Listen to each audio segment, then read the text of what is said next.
He was cute, cuddly, and sweet. He wanted everyone to pet him, love him, get close to him. And the famous quote from everybody was, "What beautiful blue eyes." He just loved to please people, and he was so proud of what he did. It just made him a natural for a therapy dog. First place I ever took him to was the Brookdale Senior Living Facility. He went into a room, and actually there's a woman who hadn't talked for a month. She said, "He's a beautiful dog." At that moment on, I knew he was set to be a therapy dog. He went twice a week to Broadmoor School for the developmentally disabled. Each time we went, he walked 3 classrooms of children, preschool children, some with special needs, not all. 4 at a time would walk him, proudly hold his leash up. The other day we went with nonverbal teenage children who could not talk. They were in wheelchairs, they were in walkers, they were in stand-up. They would just see this, I would see the smile on their faces.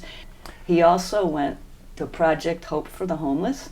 He went to the family section where he played in the living room with the children, and that's where they would lay on him, they would give him treats, they would hug him, and even the staff would. And then the secret thing, the other training he did, he was a Canada goose herder at both Painesville City Parks when I worked there, and then at Farm Park. So he would round up the geese and put them out of the park. Of course, he came to the Metro Library. That was one of the first places. He went to the main branch at first, and then he started coming here year after year and really enjoyed that.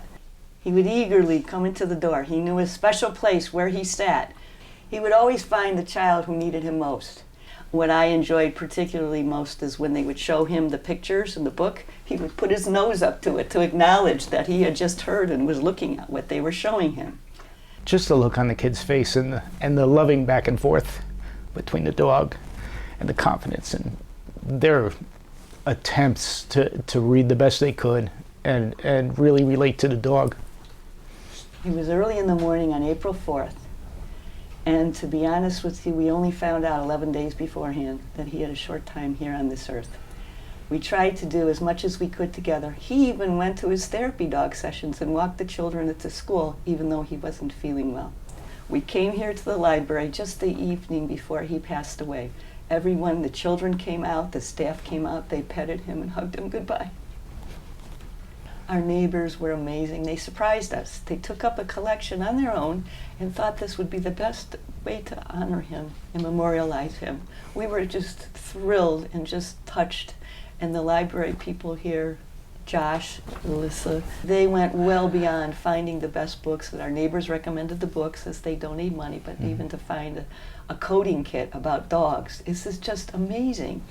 Already people have told me, our neighbors, that they're coming in here and borrowing books from that section as well. It was amazing, but it was also a surprise to us that, well loved, I mean. He was 1 in a million, somebody said. And we honestly believe he was 1 in 10 million. And we're blessed to have had him, and all of you. I just say, everyone enjoy reading these special books from your special friend Rudder and all of us. We're grateful to the Metro Public Library staff, all our neighbors, friends, and families who enriched our lives, and hope that Rudder continues to enrich theirs with these readings. And I think he was everybody's best friend. And he made us all better by the way he was. Rudder would want us to just remember all the good times and each day live our lives to the best. Love each other.